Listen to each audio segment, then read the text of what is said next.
Welcome to the Jeff Crilley Show. And now, here's Jeff Crilley.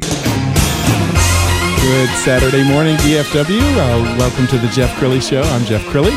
We have a great show today. It's just packed with great information, everything from the rules of the road when it comes to running and managing a small business to gourmet coffee. You only thought you knew what gourmet coffee tasted like, to Halloween, to your finances. And that's where we're going to begin on the Jeff Crilley Show. Have you ever gone through your attic and you've seen all this stuff? And then you say, why in the world did I ever buy any of this stuff? I don't need any of this stuff. Well, my first guest is Holly Signorelli. She is the money therapist. And in her best-selling book, Do You Know Where Your Money Is?, she talks about emotional spending and what causes us to buy things that we don't need sometimes. Holly, welcome to the show. Thanks, Jeff. It's great to be here. Okay, so in your book, you break down the cause of spending. What did you find?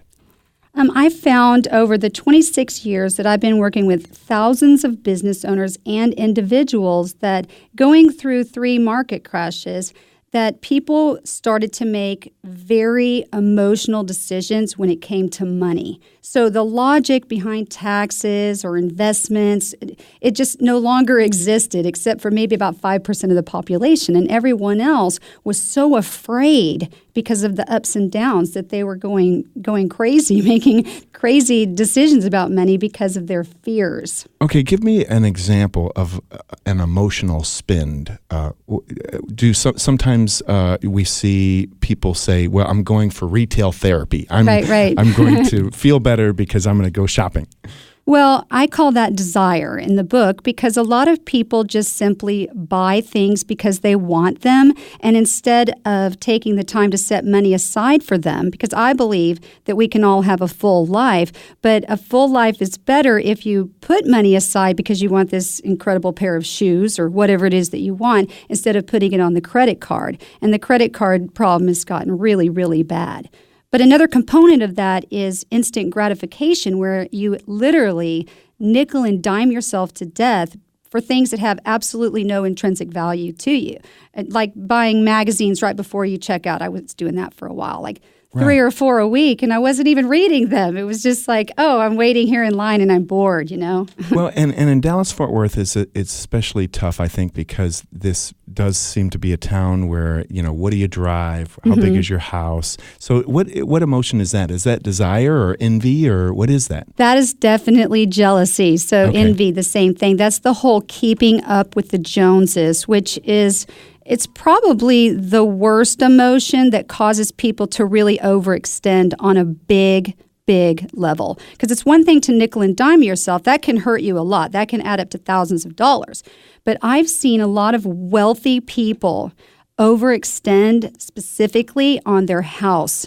The housing market was so down that people were like, okay, I'm going to go ahead and buy a multi-million-dollar house, or they just overextend and they forget that it's not just the house payment. The bigger the house, the more nice things you have to have, and the maintenance, the repairs. They don't factor that in. So even if they're wealthy or they thought they had enough money, they end up selling and downsizing even to a nice size house. But just, again, it's that idea that I've got to have a car or a boat or an RV or a house that my friends have. Yeah. We always hear about these high-profile athletes that maybe they came from no money at all, and suddenly they get this multi-million-dollar contract. They buy all this stuff that they don't need. Yes. And 2 years later, they get injured, and now they're upside down in their house and... Right. There's a statistic on this, and I don't know what it is off the top of my head, but a lot of athletes are broke when they're done being an athlete because of that. They buy everything in sight.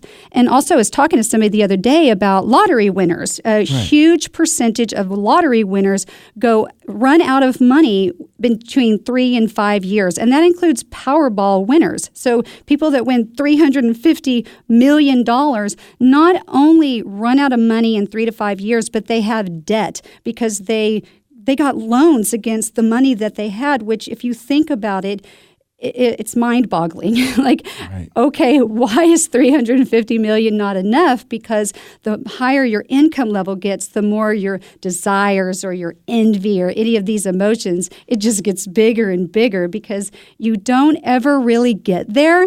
The higher you get, the more you want. So I always say that if you're not taking care of your money now, you're not going to take care of it when you have more. That's not the solution to have more because you'll create the same patterns. My guest right now, Holly Signorelli. She is the money therapist. Her best-selling book is Do You Know Where Your Money Is? I have to imagine that even people who are on the Forbes billionaire list may have jealousy. You know, I look at somebody like a Mark Cuban and a Jerry Jones, and they're both worth around $4 billion. But do they look at a guy like Bill Gates and say, wow, to have $63 billion, now that's when I've made it? Absolutely. Yeah, it never ends. It never ends. The wealthiest people that I've worked with, it's like, next you want to have a private plane, or, who knows? It just, the list goes on. Well, let's talk about some therapy here. So you're suggesting that before you make a purchase, especially a large purchase, you really ask yourself, why am I doing this? Yes, because it's very painful when you buy something, especially something like a house that can be difficult to get out of, and you can lose money on a house if you get out of it too quickly, or anything like that. I mean, the biggest stereotype would be a boat or something like that. Right. And then you realize, oh my God, I got to pay this slip fee, I have maintenance, and you don't enjoy it. Right. So when you buy something that you can afford, and it doesn't matter what it is, but let's say it is a boat and you can afford it and you can pay cash, you're going to enjoy it. It's not going to matter whether it's the biggest, best boat. What matters is that you're buying it for your own enjoyment and not to please someone else, because nobody cares. When they go to bed at night, they're not thinking about you. They're not thinking about your house or your boat. They're thinking about themselves. Right. So what is the point of having those things and overextending yourself, because you're not really impressing anyone. Absolutely. I know you're also passionate about business and helping small business owners. I see a lot of cases of people who have saved and scrimped for their whole life. They retire and then they're bored, and so then suddenly they're taking this nest egg and they're putting it all on the line on some small business. What's your advice to those people?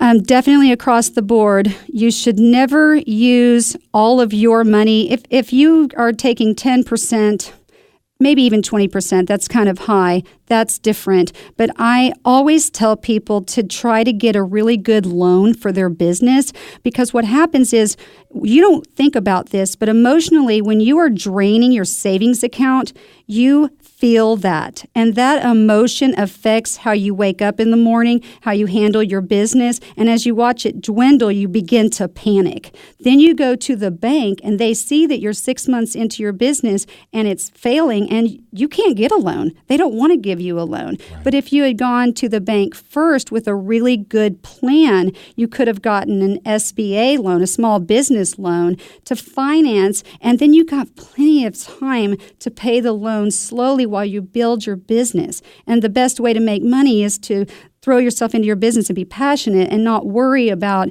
can I make this loan payment or is my savings being completely depleted? Absolutely. I'm looking in your eyes right now and you're passionate. I mean, this is your soapbox, isn't it? Yeah, I get excited about this because I've worked with thousands of business owners and I've worked with them successfully, and it pains me when people come into my office and they haven't set up the right structure for their business. A lot of times people don't even think about setting up a limited liability company or understanding banks and payroll and things that you have to do, and it costs them thousands, even tens of thousands of dollars in taxes. So they end up going out of business because they got so excited about their idea that they forgot to set the foundation. And you cannot build a house on sand, and you can't build a business on sand either. You have to do the boring part first. You have to set up the structure.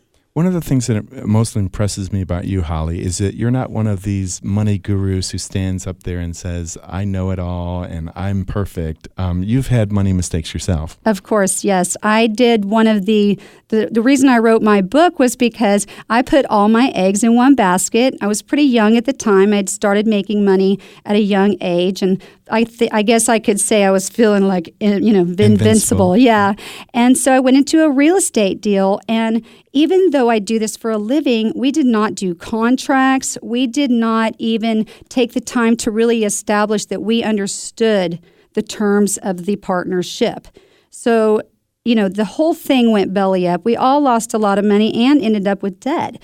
And for me, it was, I didn't even know at one point how I was going to get out of it, but I realized that I couldn't be a victim, that I couldn't blame other people, and most importantly, I had to understand that when you make a mistake, you have to forgive yourself and move on, because those kind of emotions will keep you down there where you don't want to be.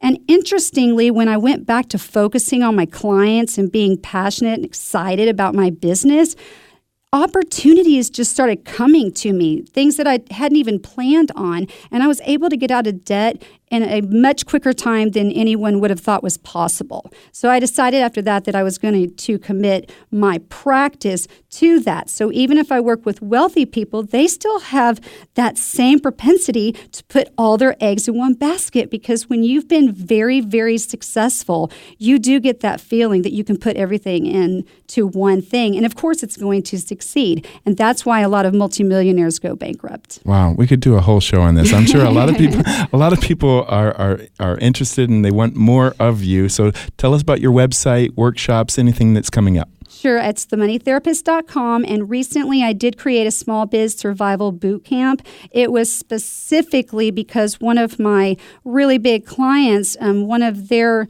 referrals came to me too late and went out of business, and I just couldn't believe it because they had access to all this information. And I realized that people don't always come to me on time, or an attorney or another CPA, because they don't think they can afford it. So I created a boot camp for brand new businesses.